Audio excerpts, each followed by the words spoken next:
falamos, não sei se quem falou conseguiu assistir. Conseguiu? Ah, conseguiu? Então, falei sobre o que é adoração, o que Deus espera da adoração, uma definição ali bem simples do que é a adoração, mas assim, por mais que seja simples, é muito profunda, o que Deus pode ministrar aos nossos corações através da adoração, o que não é adoração de forma alguma, isso é muito importante. E hoje eu quero falar um pouco sobre os inimigos da adoração dos nossos corações e os ídolos que nós construímos também em nossas vidas.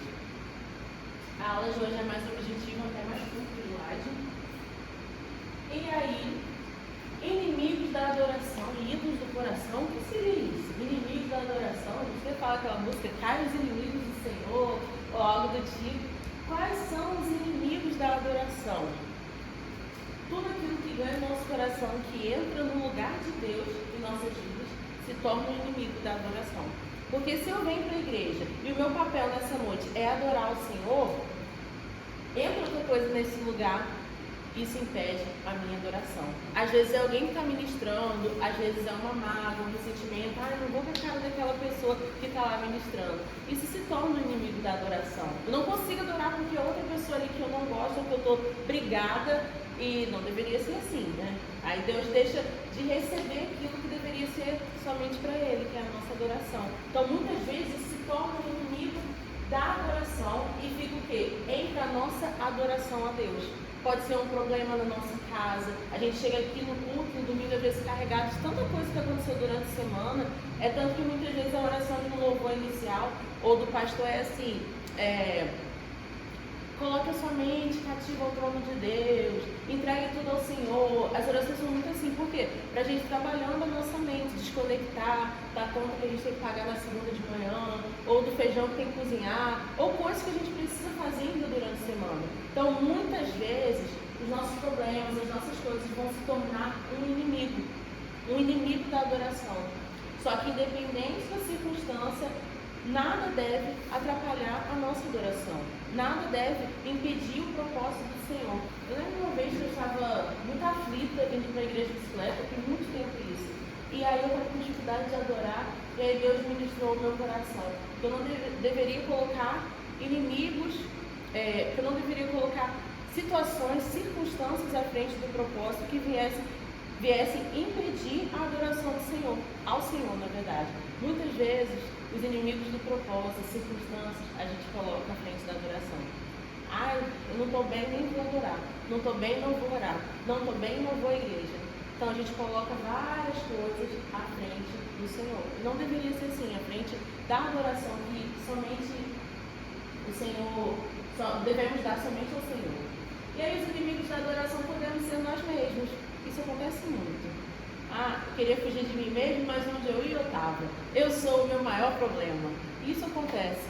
Eu acho que quando nós somos nosso maior problema, eu acho que é até melhor. Melhor, gente. Porque muitas vezes tem aquele que tem a síndrome de achar que todos são o problema, menos ele mesmo. Isso também é ruim. Nós devemos ter um equilíbrio e enxergar que muitas vezes os inimigos da nossa adoração, daquilo que o Senhor tem na nossa vida, da promessa que Ele já derramou e declarou sobre nós, somos nós mesmos. Um dos nossos papéis como filhos é o quê? Adorar a Deus.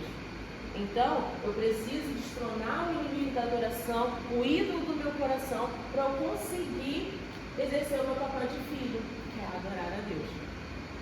E existe, preciso entender isso assim, de uma maneira muito clara, que existe uma disputa pelos amores dos nossos corações. Porque se qualquer outra coisa entra no meu coração e ganha o meu amor, não é mais o Senhor que tem no meu coração. Precisamos destronar os ídolos dos nossos corações. E isso é muito forte. Destronar é destruir os ídolos dos nossos corações, tudo aquilo que ganha o nosso amor de uma forma assim, abrupta, de uma forma que nada tira isso. Ok? Tranquilo até aqui? E aí tem um vídeo onde só tem um vídeo, tá, gente? Só tem esse vídeo. Mas é em inglês. Aí tá legendado, tá um pouquinho rápido. Se vocês não entenderem, eu passo ele mais uma vez. E ele vai falar sobre a adoração e sobre as renúncias que ele precisa fazer contra os inimigos da adoração na vida dele. I don't believe 99.9% of Christians have understood what worship is. I myself did not know. I thought it was singing songs on Sunday morning. I discovered it was not. I discovered that worship was giving to God in secret, without anybody knowing, that which is costly, that which is precious. Giving up, sacrificing, denying myself. When you're tempted strongly to watch pornography and you deny yourself, the desire is strong in you and you refuse to look at it, that's worship. If you don't do that and come here and sing songs on Sunday morning, I want to tell you, the devil's having a big laugh at you, that's all. God's not impressed. And don't fool yourself. I'll tell you something, you won't hear this anywhere else. Other places they'll only tell you, come on, raise your hands, come on, shout, yes, praise God, let's worship God, let's be excited. That's not what I'm going to tell you. I'm going to tell you, if you aren't obeying God before you come here on Sunday, you're not worshiping God at all. Don't fool yourself. Call it singing. I'm going to Sunday morning for a time of singing. Okay, fine. Don't call it worship. Give it the right name. And singing songs on Sunday morning is not worship. That's all I'm saying. Excited singing on Sunday morning is not worship. Worship God like this, in secret. Nobody knows. Wife does not know the sacrifice he's making. His servants don't know. Alone, Abraham and God. You and God, in secret. Denying yourself. Refusing to look at that dirty picture. Refusing to talk back in the angry way somebody talks to you. Denying yourself. Loving that person who hates you. Being good. God sees your inward suffering when you're trying to do something to obey Him. You know what He'd say to you? Now I know that you fear God. Conseguiram acompanhar? Não? Então vou colocar de novo. Tem como a velocidade? É isso que eu ia falar. Mas aqui, rapidinho, quando eu falo. De maneira geral, o que ele fala é que a gente não pode chamar somente vir ao domingo, bater palmas, cantar um louvor de adoração. E aí ele fala, adoração é temer o Senhor com todo o seu coração. É quando você diz não para a pornografia. É quando você ama aquele que te odeia. É quando você... Ele fala outra coisa ali. Não responde. E ele fala, adoração é aquilo que ninguém vê em secreto. Nem os servos, nem a igreja, nem a esposa, que é a pessoa que vive ali mais perto dele, na casa dele. Então, esses são os inimigos da adoração dele a Deus. Mas não, eu escolho ainda assim adorar o Senhor. Então, eu vou fazer a diferença. Fala bem. 99.9% of Christians have understood word worship. I myself did not know. I thought it was singing songs on Sunday morning. I discovered it was not. I discovered that worship was giving to God in secret, without... Esse é o mais lento, é mais do normal. Mas vocês querem ver assim? Vocês... knowing. Ah, tá. Então deixa assim mesmo, 0.5. Eu vou ver então. I don't believe 99.9% of Christians have understood what worship is. I myself did not know it. I thought it was singing songs on Sunday morning. I discovered it was not. I discovered that worship was giving to God in secret, without anybody knowing, that which is costly, that which is precious, giving up, sacrificing, denying myself. When you're tempted strongly to watch pornography and you deny yourself, the desire is strong in you and you refuse to look at it, that's worship. If you don't do that and come here and sing songs on Sunday morning, the devil, I want to tell you, the devil's having a big laugh at you, that's all. God's not impressed. And don't fool yourself. I'll tell you something, you won't hear this anywhere else. Other places they'll only tell you, come on, raise your hands, come on, shout, yes, praise God, let's worship God, let's be excited. That's not what I'm going to tell you. I'm going to tell you, if you aren't obeying God before you come here on Sunday, you're not worshiping God at all. Don't fool yourself. Call it singing. I'm going to Sunday morning for a time of singing. Okay, fine. Don't call it worship. Give it the right name. And singing songs on Sunday morning is not worship. That's all I'm saying. Excited singing on Sunday morning is not worship. Worship God like this, in secret. Nobody knows. Wife does not know the sacrifice he's making. His servants don't know. Alone, Abraham and God. You and God, in secret, denying yourself. refusing to look at that dirty picture, refusing to talk back in the angry way somebody talks to you, denying yourself, loving that person who hates you, being good. God sees your inward suffering when you're trying to do something to obey Him. You know what He'd say to you? Now I know that you fear God. É de confronto, né, pra gente. Agora eu sei que você teme a Deus. Não significa que vir aqui no domingo à noite você adorar o Senhor, você cantar canções, não significa que você não está adorando de maneira geral, mas que não é só isso. Não é só essa maneira tão superficial. É você entregar o seu coração, é você realmente destronar, destruir todos os inimigos que impedem você de adorar. Como ele falou, da pornografia, falou de dar outra face, de se entregar verdadeiramente ao Senhor.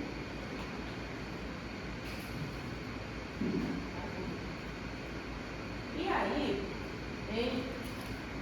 existe essa disputa pelos amores dos nossos corações e nós precisamos destronar os ídolos dos nossos corações. E Deus diz assim: eu sou Deus zeloso, não cultuem outros deuses, somente a mim.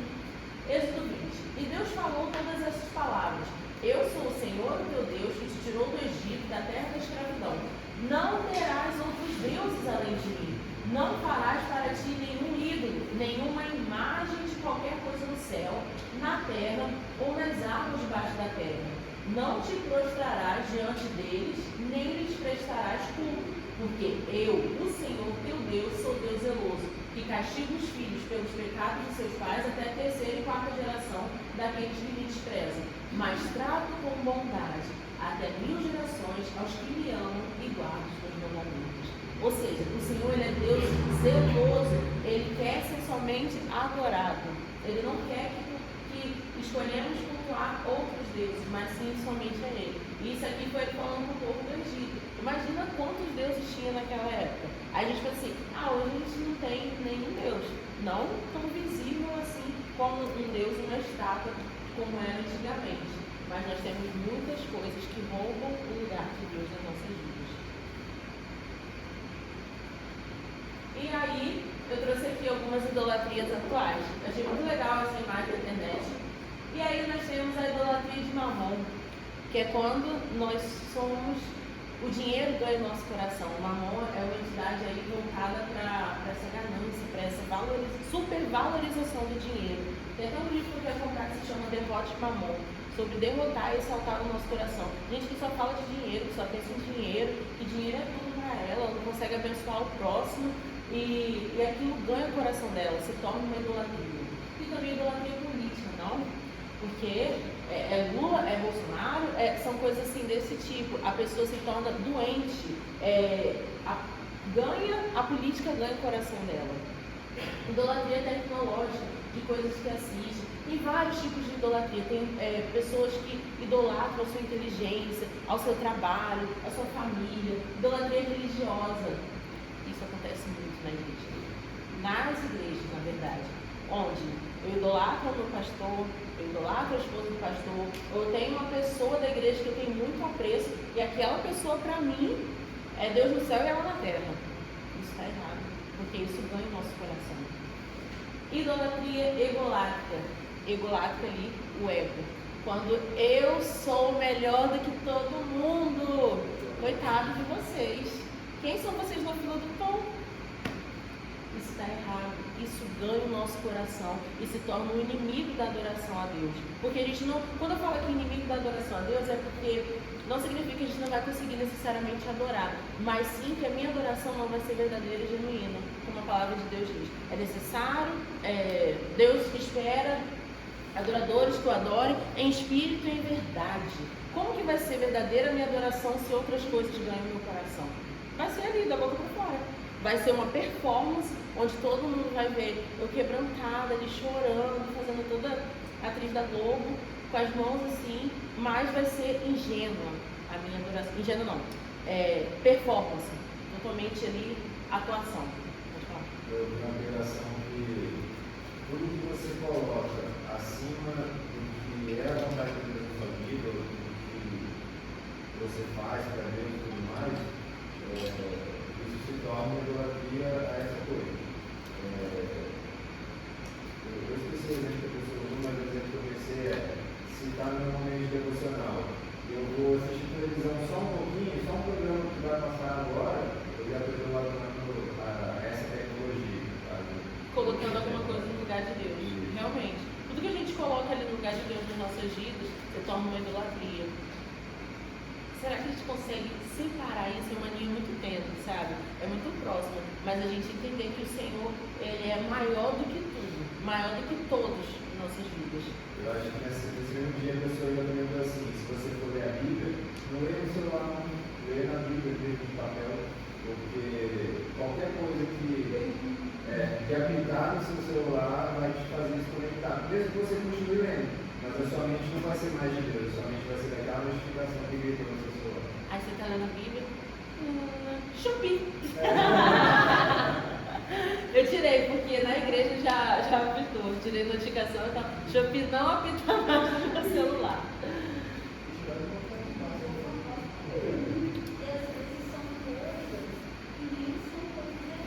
Não, isso aí, que nem são coisas erradas.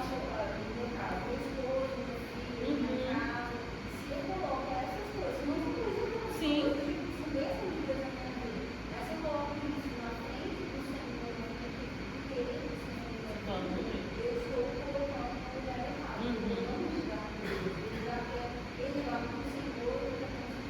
Isso aí. E aí, Deus ele nos chama a amar com todo o nosso corpo, com toda a nossa alma, com todo o nosso entendimento. Nós somos seres racionais e intencionais. Nós precisamos entender o que nós estamos fazendo. Então, é amar o Senhor sobre todas as coisas, mas é com entendimento. Não é só dizer, eu amo a Deus. Cadê os frutos? Ninguém está vendo os frutos. E aí? Os nossos atos, as nossas atitudes. Será que alguém olha para nós e fala assim, nossa, verdadeiramente aquele ali é um servo do Senhor? Como Jó. Imagina, o que Satanás iria olhar e falar pra gente assim, Deus, esse aí, pelo amor de Deus, hein? Então, é de confronto mesmo os nossos corações. Nós precisamos amar o Senhor com o nosso corpo, com a nossa alma, com o nosso entendimento, porque quando nós amamos a Deus com tudo que nós temos, não é com um pouco do que nós temos, é com tudo, Ele se torna o nosso ídolo. E isso é muito forte, o Senhor ser o nosso ídolo. Nós somos feitos para adorar alguém, e se não for o Senhor, será outro alguém. E aí outras coisas passam a ganhar o nosso coração. Os inimigos da nossa adoração podem ser nós mesmos, nosso coração longe de Deus, que aí o nosso coração longe de Deus, o pastor prega aqui, o preletor prega a palavra, já entra no nosso coração como uma ferida. Não entra nem a palavra do Senhor, gerando vida, edificando, já entra como uma ferida. Porque o nosso coração longe de Deus nos faz enxergar coisas que não são.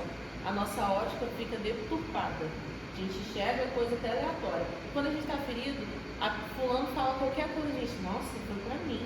Ele quis me afrontar, quis me ofender. Às vezes nem foi, gente. Na maioria das vezes nem foi pra pessoa. Mas quando a gente está ferido, a gente enxerga tudo de outra ótica. Então, nosso coração longe de Deus, nossa autocrítica, muitas vezes nós somos críticos de nós mesmos, assim, exigindo um perfeccionismo que o Senhor não pediu, e isso impede a nossa adoração, principalmente para quem canta, para quem toca, tem dificuldade. Às vezes o Senhor fala, filho, eu quero não só a sua técnica, mas principalmente o seu coração diante de mim. O seu coração nos meus pés, como Maria que escolheu a boa parte. Ela derramou ali tudo que ela tinha aos pés do Senhor. Então é exatamente isso. Muitas vezes a nossa autocrítica, nossa autossabotagem, nós nos sabotamos, nos impede de adorar o Senhor. Oi? Síndrome de impostor, isso aí. Aquele vídeo do Samuel, eu acabei pegando. Qual? O Samuel apoiando a gente. Tá, sim. Muito bom também, depois você compartilha. Nosso egocentrismo nos atrapalha a adorar o Senhor com tudo que nós temos. Nosso orgulho, vaidade, mágoas. Se a gente chega aqui para adorar o Senhor e a gente está cheio disso, que espaço que o Espírito Santo tem para mover o nosso coração, para gerar um perdão, gerar um quebrantamento, porque louvor é um momento de quebrantamento. Acho que foi no dia que Ingrid ministrou Me Ama. Eu estava na escala da live, da intercessão de alguma coisa para escalada. Andei à igreja, fiz tudo isso aqui. Quando eu parei para adorar, nossa, eu chorei a música inteira, me amo. É um louvor mais velho que a, sei lá, Casa do Chapéu, mas eu fiquei ali, foi um momento que o Espírito Santo me tocou, eu fiquei quebrantada, nossa, chorei horrores, o Senhor ministrou várias coisas no meu coração, o Senhor ministrou sobre amores. Pô, minha filha, você está colocando outras coisas, outros amores estão ganhando no seu coração. Então aquele dia ali, ele falou assim, você só precisa de uma coisa, entender esse meu amor e se sentir amada por mim. E a canção foi, me ama, e eu fui ali, Então a gente precisa, porque se a gente estiver cheio de ego, de orgulho, de vaidade, de mágoas, não vai sobrar espaço para o Espírito Santo mover em nós algo, nos direcionar aquilo que o Senhor tem para as nossas vidas. E aí nós cantamos tanto, queimou todos os outros amores. Queimou mesmo? Ou o Senhor vai lá, queima, a gente sai na porta, acende a brasa de novo. Então assim, é de conflito. Queimou todos os outros amores? Ou eu me conversei no WhatsApp com aquele...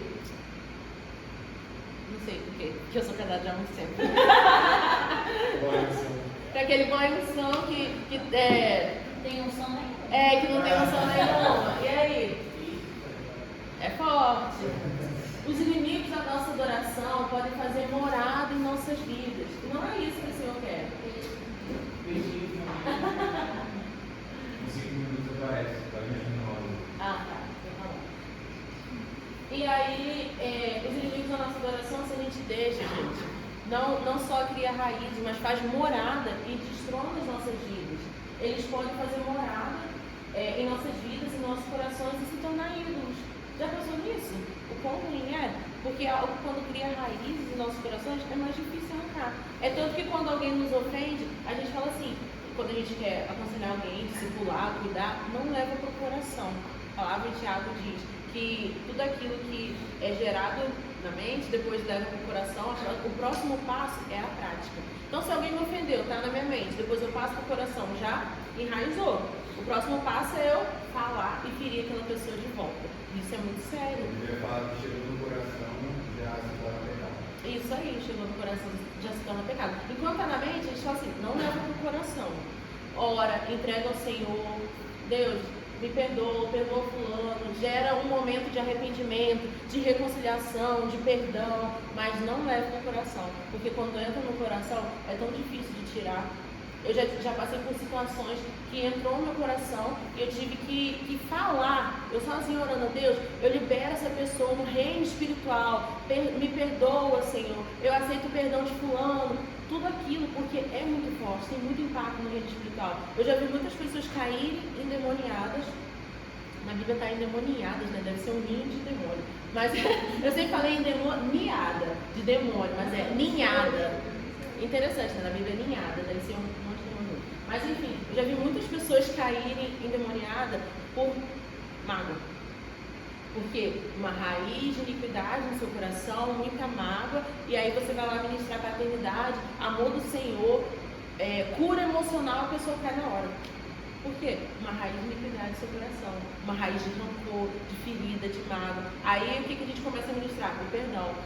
Deus vai trazendo à memória tudo que precisa ser perdoado, tudo aquilo que o Senhor já ministrou a respeito dessa pessoa. E é difícil, não estou falando que é fácil. É difícil liberar perdão, é difícil pedir perdão, mas é necessário.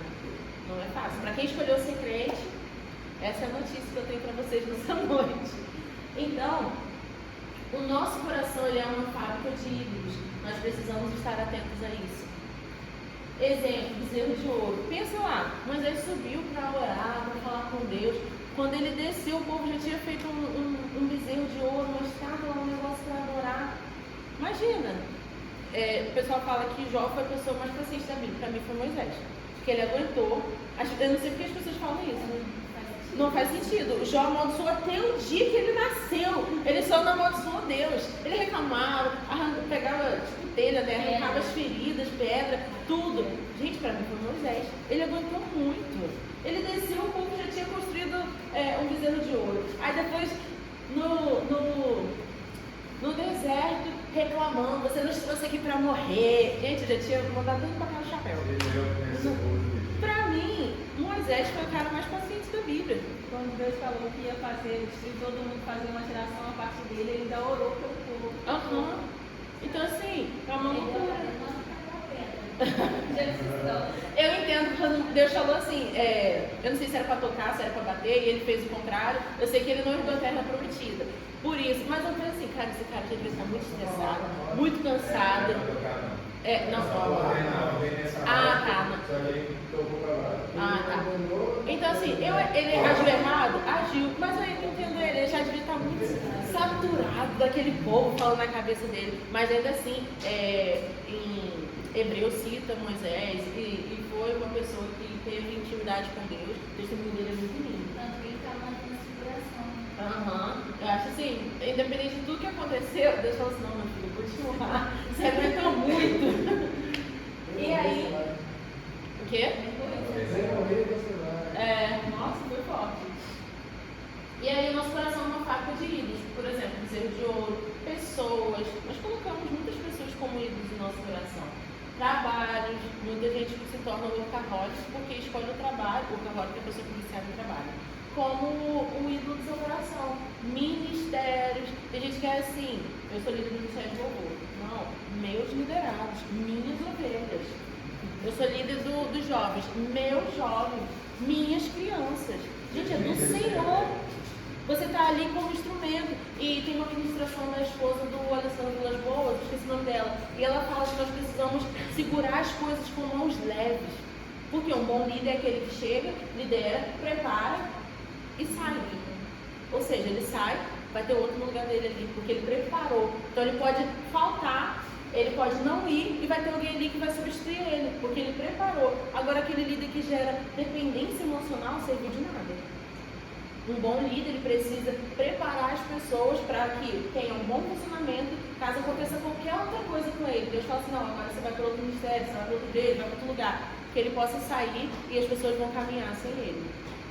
Então, isso é muito forte. Idolatria para o ministério. Tem gente que se apresenta assim, eu sou líder de louvor, eu sou não sei o que, não sei o que lá. Antes de tudo, nós somos filhos do Senhor. E se tirar o ministério, o que sobra? Isso é muito forte. Se tirar o ministério, o que sobra? Quem que você é? Filho de Deus. Sua identidade tem que estar pautada nisso, que você é filho do Senhor. Não que o que eu faço não deve ratificar, não serve para ser o principal. São coisas elementares.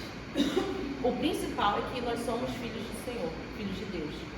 Eu não chego e falo assim, não, porque eu sou secretária, eu sou ministro de louvor, eu sou isso, eu sou aquilo. Não, nada disso. Essas coisas são coisas elementares, porque senão elas ganham o nosso coração. E é verdade, tá? Ganham o nosso coração. Não podemos ser hipócritas de dizer que não ganham porque ganham. Às vezes é um elogio ali, entra como vaidade. Às vezes é uma ministração que alguém elogiou, entra como ela. Não estou falando que as pessoas não podem elogiar, mas sim que o nosso coração precisa estar blindado e firmado no Senhor para que isso não seja um parâmetro. Porque no dia que ninguém elogiar, então vai ter sido uma porcaria. Não. A gente não pode se mover por elogios. A gente precisa se mover por quem o Senhor diz que nós somos.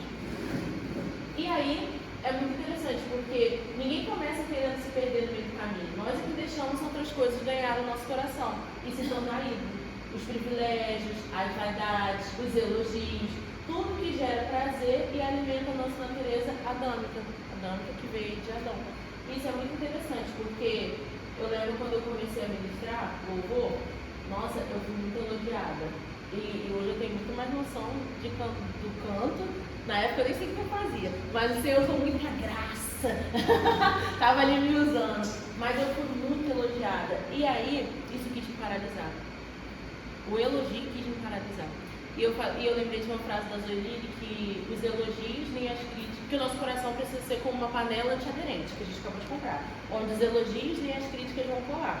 Mas isso soa soberba. Não, a gente precisa ter cuidado com os elogios e com as críticas, porque tem críticas que nos constroem, nos direcionam a melhorar, mas tem crítica que mata, tem crítica que paralisa.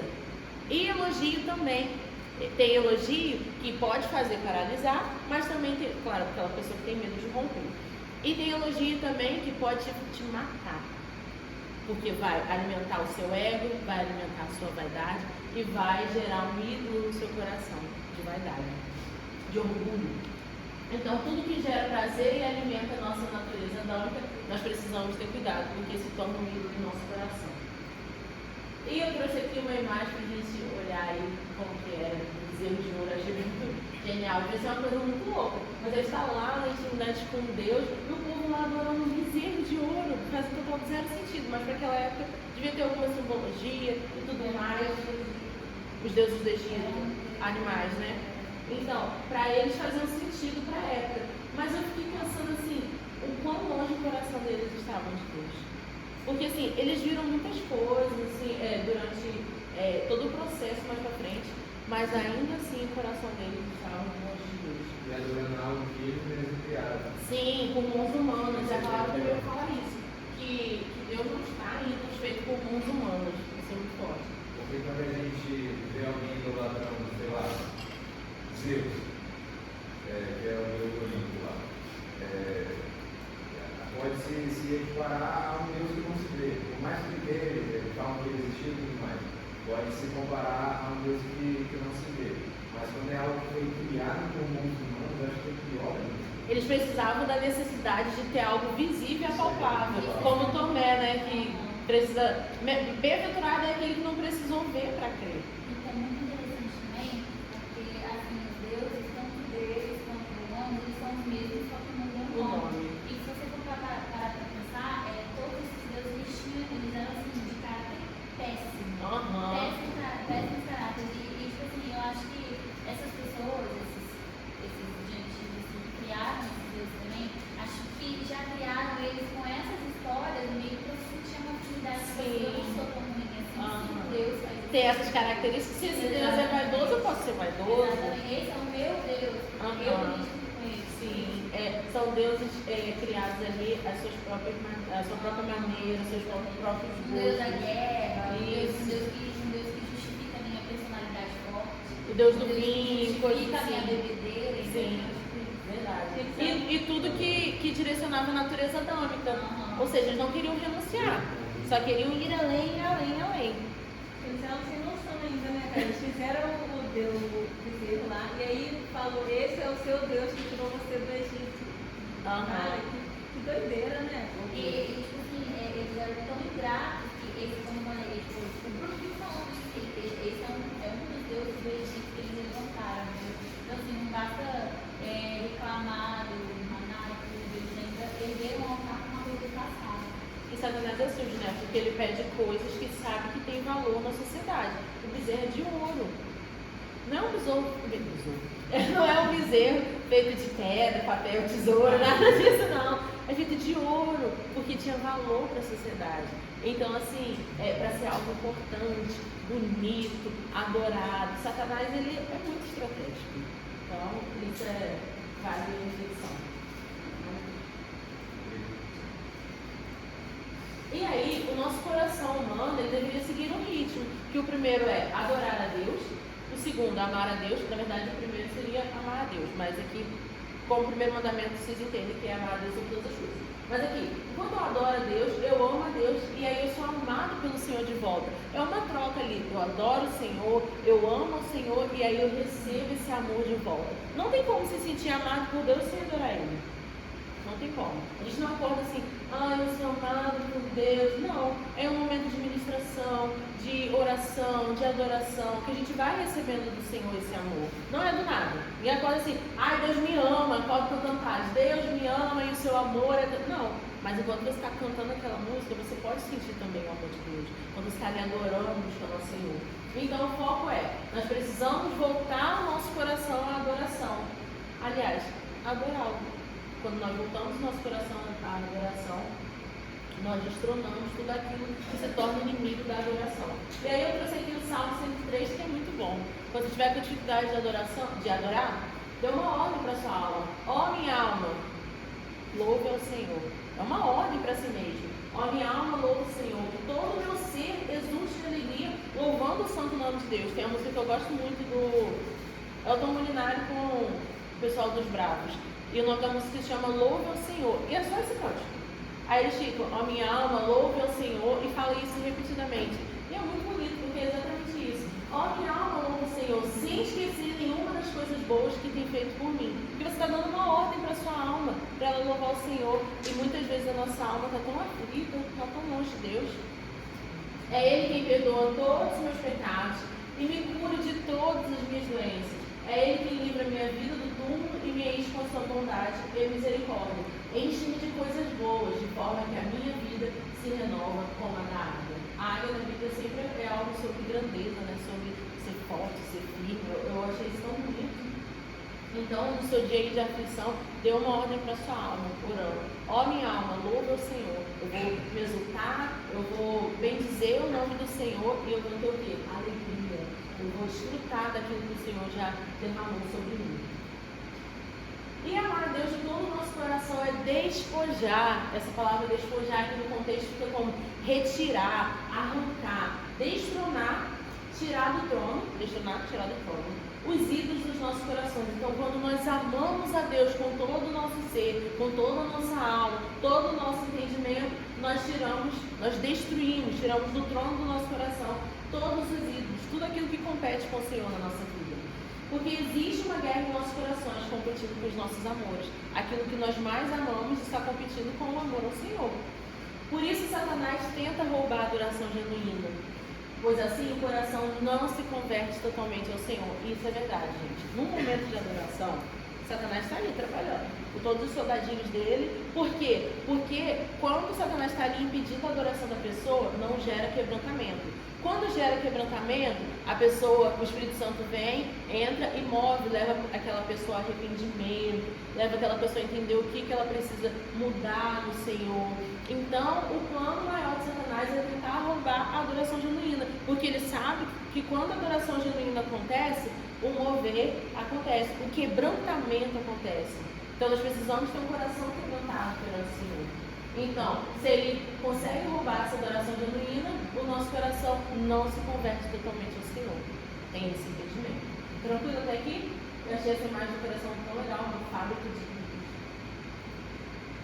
E com isso nós lutamos diretamente e diariamente, todos os dias, o tempo todo, 24 horas, contra a concupiscência da carne. E aí, essa imagem aí é conhecida? Diz sabe se foi maçã, né? Vai corajar. Ela tirou lá o gominho. Pode ser. Tomou e bebeu, né? E comeu. Então, nós como maçã, não sei. Não, tá, fala o fruto só, né? E aí nós lutamos todos os dias contra a concupiscência da carne, dos nossos olhos, a soberba. Contra a soberba da vida, as vaidades do mundo, e isso é muito forte.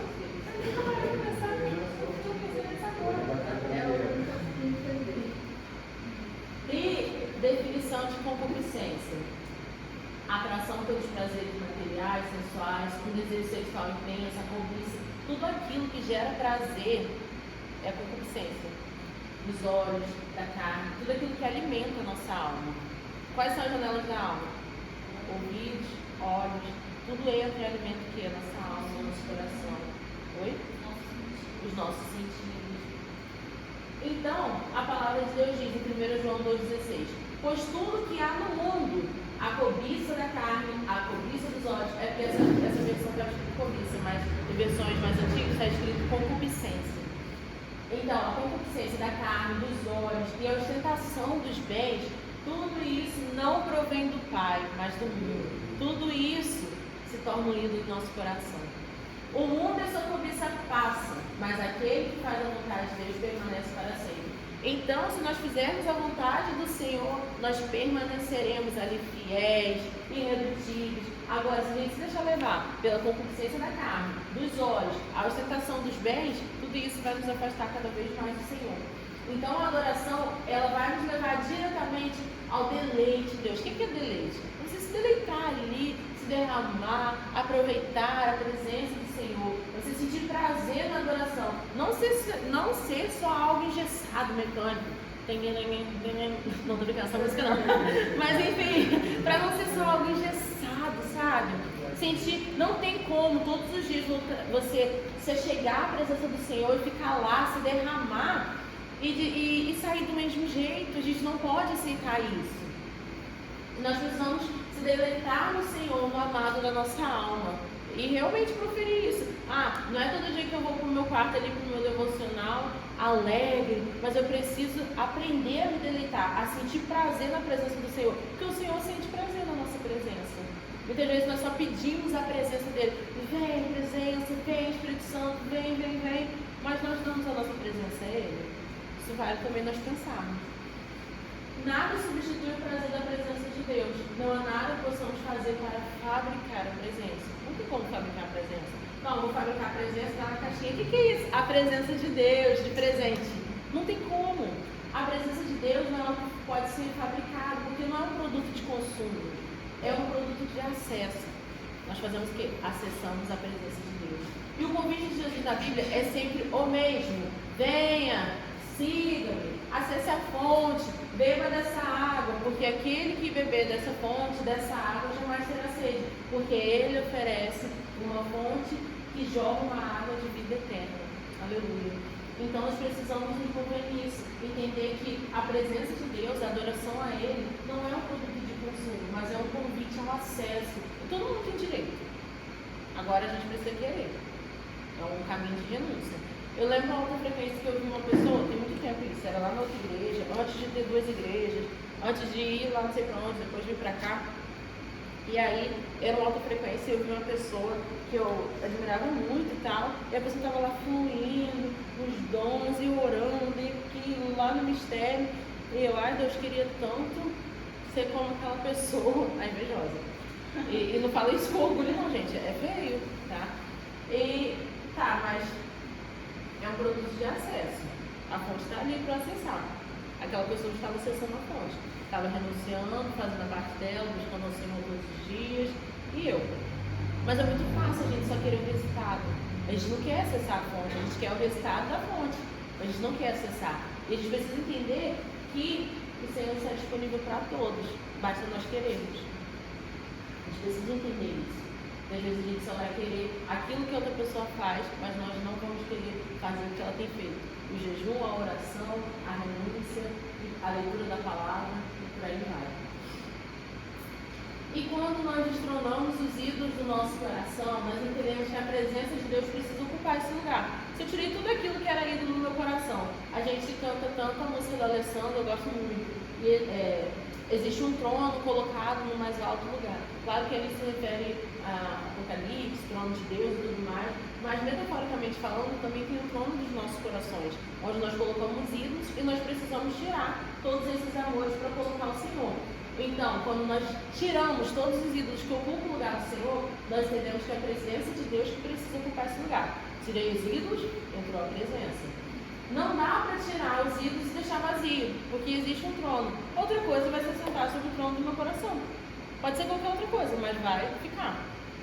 Então, assim como precisamos de comida para ficarmos alimentados, precisamos da presença para que o nosso espírito esteja alimentado. Não enche o seu estômago com comida errada. O pastor Henrique pregou domingo sobre isso, sobre os manjares.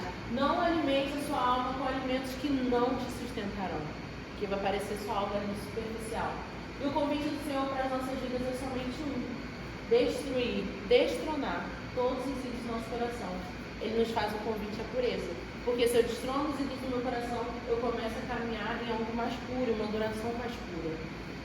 Por que pureza? Porque somente com algo puro nós conseguimos ser verdadeiramente poderosos em Deus. Nós conseguiremos fluir mais, ter uma vida de santidade. As pessoas associam muito a santidade só a ser virgem, não faz sentido. E quem já casou, faz o quê?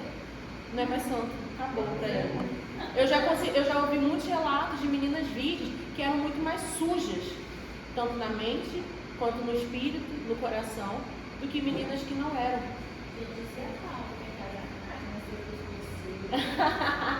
Então, não é sobre algo só, e sim sobre uma intenção do coração. Falei muito sobre isso na semana passada, sobre a intenção dos nossos corações. Muitas vezes não sabemos o quão suja certa coisa é, até a pureza entrar em cena. Então, meu coração está sujo, o ídolo do meu coração. Aí eu vejo alguém com o coração puro. Opa, então, se eu tenho alguém com o coração puro, se eu estou com o coração sujo, eu vejo alguém com o coração puro, eu entendo que é possível ter o coração puro também. Então, a gente só percebe até a analogia. A gente só percebe o quão sujo é tal coisa, porque a gente vê alguém que está puro, quando a pureza entra em cena. O pastor fala muito sobre isso, sobre identificar a nota falsa e a nota verdadeira. Não preciso saber quais são todas as notas falsas, cópias aqui no Brasil real. Só preciso saber como é a verdadeira. Se eu souber como é a verdadeira, eu vou saber que todas as outras são falsas. E é exatamente isso. E aí, eu tirei esse trecho aqui do livro De Volta à Essência, um dos livros que eu mostrei semana passada. E ele fala assim: muitas vezes não sabemos quão suja certa coisa está, até que a pureza entre em cena. Você pode se considerar uma pessoa razoavelmente limpa, mas ao vestir uma camisa branca por um dia inteiro, é bem possível que mude de ideia. Sua roupa não é vingativa ou maldosa com você, mas apresenta um fato: você ficou sujo. A pureza costuma mostrar os pequenos detalhes, revelando tudo que foi barateado, poluído, comprometido. Ou seja, não dá pra gente tentar fingir que somos puros. Entende isso? Ou é puro de verdade ou não é. Repito, ela não tenta fazer algo ou alguém parecer ser mal, mas simplesmente tem o poder de expor a verdade. Ou seja, nada fica oculto aos olhos do Senhor. A pureza de Deus em nossas vidas vai expor a verdade. Se alguém está fingindo que é puro, o Senhor vai trazer, vai expor. Então, a pureza, quando se apresenta, não faz esforço algum para mostrar a realidade, externar, colocar para fora, em qualquer situação. Então, vamos ficar puro. O mesmo conceito é verdadeiro no que diz respeito à adoração pura, que sempre será a mais poderosa e irá expor todas as ofertas menos relevantes. Ou seja, a adoração pura, ela é a mais poderosa. Então, todo o resto vai ser irrelevante, vai ser menor, vai ser inferior, porque o Senhor quer uma adoração pura. Ele busca adoradores que o adorem em espírito e em verdade. O Senhor não rejeita um coração contrito e quebrantado. Eu acho que isso é o mais bonito. Você pode ainda não ser puro como você gostaria de ser, porque todos nós estamos na caminhada, todo mundo está no mesmo barco. Mas o Senhor não rejeita o coração contrito e quebrantado. Então pensa, eu estou lá no meu quarto, eu pequei, mas o meu coração ficou contrito e quebrantado diante do Senhor. Eu consegui oferecer a Ele uma adoração pura e verdadeira. O Senhor não resiste. O Senhor é tão misericordioso que Ele recebe isso como uma aroma suave, uma oferta agradável. Isso é tão bonito. E aí, quanto mais nos afastamos da pureza, o que acontece? Mais vazio e sem vida tudo se torna. Se é um caminho ali. Eu tiro os ídolos do meu coração, eu coloco o Senhor como ídolo do meu coração e eu vou caminhando para a pureza. Muitas coisas começam na pureza. Já viu aquele namoro crente? Começa na pureza e termina a menina grávida? Não tô assim porque não tem que Mas já viram? Então, muitas coisas começam na pureza. Eu dei esse exemplo aqui, gente, muito supérfluo. Mas tem muitos outros exemplos, tá? Alguém que começa no ministério, começou muito bem, mas terminou assim, destronado. Então, poucas coisas permanecem nela até o fim, mas para o Senhor mais importa o fim das coisas. E Eclesiastes vai dizer, Eclesiastes 7:8, melhor o fim das coisas do que o princípio delas, melhor a paciência de espírito do que o outro tipo de espírito. Então, para o Senhor, importa mais estar aqui todo caquético, nossa, todo ruim, todo sujo, mas eu estou caminhando buscando ter um coração puro e quebrantado no Senhor, um coração contrito, porque melhor é o fim. Como que eu vou terminar na presença do Senhor? Melhor é o fim do que o início dela, porque a gente começa mal. Ninguém começa bem, não é assim. A gente começa mal. A gente começa ali, Deus, eu sou uma porcaria. Eu sou pior do que o cocô que ela diz. E é assim. Precisa ser assim também, porque a gente precisa ter um coração humilde. Não dá pra gente chegar assim, Deus, eu já sou o tal. Se o Senhor quiser, não é. O Senhor é maravilhoso, Ele tem muitas coisas para derramar em nós. E aí em 1 Pedro 1,15 diz, mas assim como é santo aquele que chamou, sejam santos vocês também, em tudo o que fizerem, pois está escrito, sejam santos porque eu sou santo. Então o chamado do Senhor é esse, caminho na pureza, sejam santos. O coração de vocês precisa ser puro. Bem-aventurados puros de coração, pois verão a Deus. Então, só há vontades em caminhar na pureza. Foi isso que eu escrevi ali. Então, só há vontades em caminhar na pureza, porque bem-aventurados os puros de coração, porque eles conseguirão ver ao Senhor. E isso é importante. Se eu tenho coração puro, eu vou ver o Senhor, vou desfrutar disso. Muitas vezes também, isso aqui é algo que nos tira essa pureza do coração. A popularidade pode nos tirar a pureza do coração. E ainda é a forma mais rápida de matar a pureza de alguém. Quer matar alguém? Começa a elogiar. O pastor que sempre fala também, diz sempre sim para o seu filho, que você vê o que você vai transformar ele. Quer matar alguém? Basta tornar essa pessoa popular, que você vai ver o coração dela para onde que vai, as atitudes dela. Então, cuidado com as raposinhas. A palavra de Deus diz em Cantares 2,15: apanhei minhas raposas, as raposinhas que fazem mal às vinhas, porque as nossas vinhas estão em fogo. Então, as raposinhas, elas entram sorrateiramente. Parece que não vai causar nenhum estrago. Hoje é um elogio, amanhã é isso, amanhã é aquilo. Quando você vê, o seu coração já está muito longe do Senhor. E você mata a pureza de alguém. Quando você vê o coração da pessoa, ele está cheio de ego, de vaidade, de orgulho. Qual é a intenção dos nossos corações em fazer tal coisa? Ah, eu quero cantar hoje. Para quê? Por quê? A gente precisa trabalhar isso, entender. Por quê? Por que você quer fazer tal coisa? Já perguntou para a criança? Às vezes a criança, não, eu quero fazer. Por quê? Para quê? A gente precisa entender qual a motivação do nosso coração, o que tem nos motivado a caminhar assim.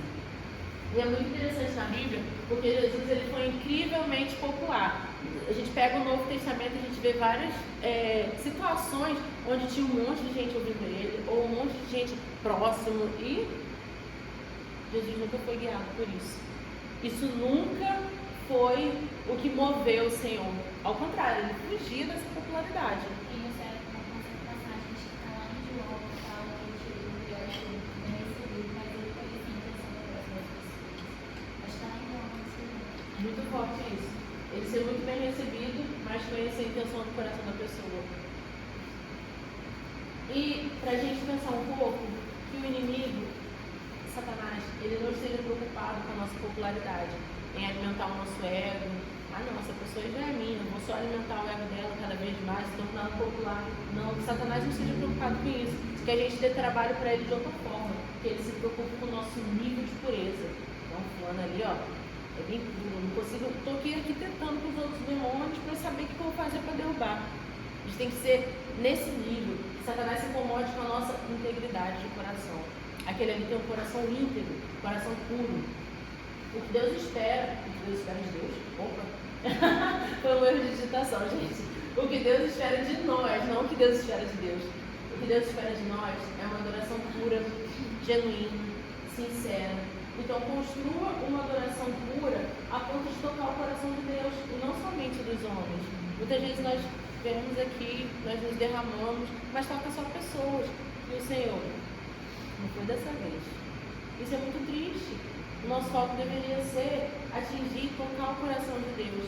E eu coloquei aqui o trecho da música que até tem quem canta, que sabe que canta essa música. Ariane, Jesus. E aí a canção tem um trecho da música que diz: quero ser a canção que te faça sorrir, uma canção que te faça cantar, olhando para mim e dizendo assim: filho meu, eu te amo. Imagina o Senhor olhando para nós e sorrindo, sentindo prazer na nossa adoração. Lá do seu trono, Ele está em seu trono, olhando aqui para nós na igreja e sorrindo, sentindo prazer, sentindo o aroma da nossa adoração, cantando junto. Quando você falou depois que eu vi na Bíblia também, eu achei que eu esqueci qual versículo que fala que o Senhor ele canta canções a nosso respeito. Eu acho que eu também já vi. Uhum. Eu achei muito interessante, muito lindo isso. E o Senhor ele se agrada das canções que nós elevamos a Ele, daquilo que a gente derrama diante do seu altar. E aí a Ariane cantando a música, olhando para mim e dizendo: filho meu, eu te amo. É a mesma coisa que o Senhor fala quando reconhece Jesus lá no início, quando o João Batista vai batizar, ele fala assim: és meu filho amado em quem tenho prazer, em quem me comprazo. Então imagina o Senhor olhando para nós falando: filho meu, eu te amo. Filho meu, eu tenho prazer na sua adoração. Eu estou olhando para baixo porque é como se Deus estivesse em cima e a gente aqui embaixo. Tá? Então é isso que precisa mover o nosso coração. E aí, para a gente acabar, para a reflexão, vale a gente pensar o que tem sido o prazer dos nossos olhos. O que tem sido o nosso objeto de maior afeição? Afeição vem de afeto. O que tem ganhado o nosso afeto nas nossas vidas? Que outros amores ganharam espaço em nossos corações? a nossa imagem, tem gente que é muito preocupada com a imagem. Nossa, não, se eu fizer isso, o que vão pensar? Eu preciso fingir que eu sou isso aqui. Eu preciso fingir que eu sou tal pessoa. Deve dar uma trabalheira. Eu não estou aguentando nem ser eu mesma. Imagina fingir que eu sou outra pessoa. Não dou conta. Criar um personagem ali que é perfeito. Ai, gente, uma vez, a Cris, uma vez não, é recente, a Cris daqui da igreja. Da Cris, lá de Ubu. Ela chegou pra mim e falou assim: ai, Van, eu queria tanto ser blogueira igual você. Aí eu, lá vem. Aí ela: você posta tudo na internet, você nem liga. Seu fogão sujo, sua casa bagunçada. É bom hate, né? Aí ela falou assim: e você não liga. Eu acho tão legal a sua espontaneidade, a ingenuidade, porque eu me identifico com a simplicidade de ter uma casa limpa, não. Limpa, mas assim, bagunçada mesmo no dia a dia. É a vida real. Aí eu falei assim: ai, Cris, eu não aguento nem. Não dá pra eu fingir que as coisas. Peraí, vou limpar o fogão pra poder fazer uma história. Não dá, gente. Não tem tempo pra isso. Infelizmente. Talvez algum dia eu tenha. Mas não dá pra eu me preocupar com a minha imagem a esse ponto. Eu me preocupo com a minha imagem a ponto de. Discutir com meu marido e falar, postar. Ai, não faz sentido. Não é sobre isso. Mas tem pessoas muito preocupadas com a imagem na igreja. E isso fala sobre ego. E alimenta o nosso ego. A gente tem medo de.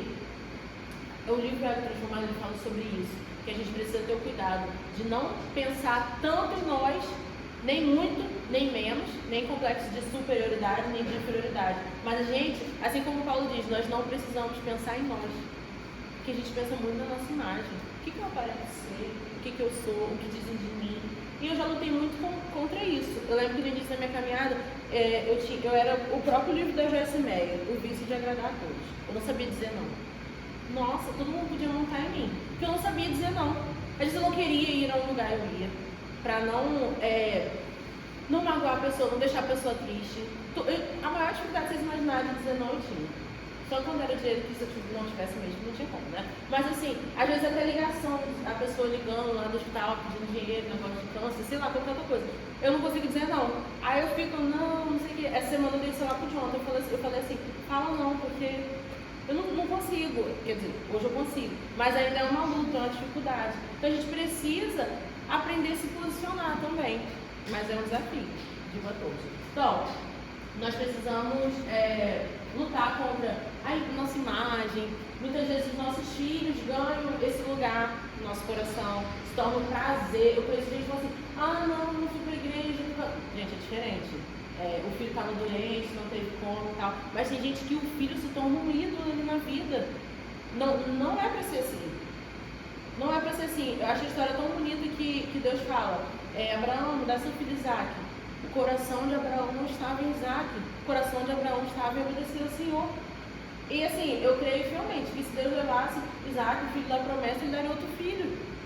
Então o nosso coração não pode estar em coisas, em pessoas, mas sim no Senhor.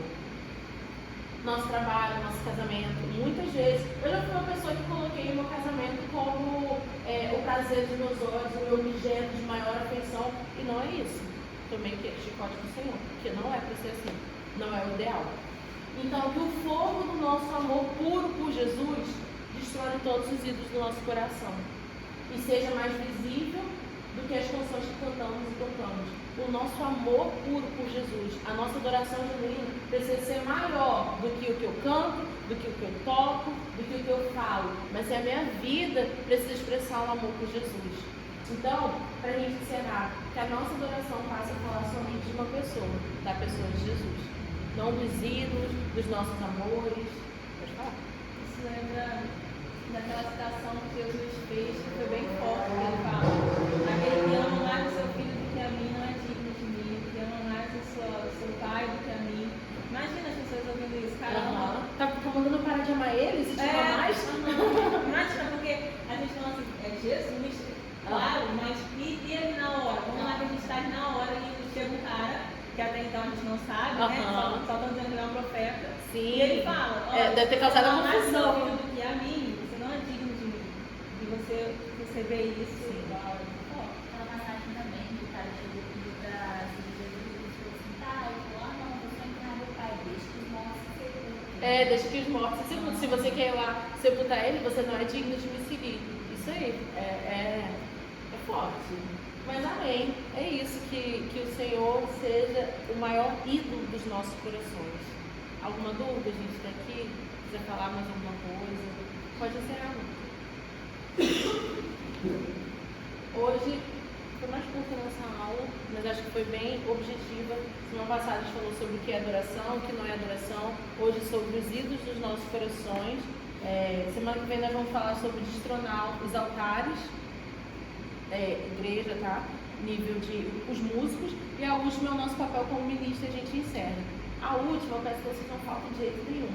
Estou orando, pedindo a Deus discernimento para fazer algo diferente. Vamos descobrir.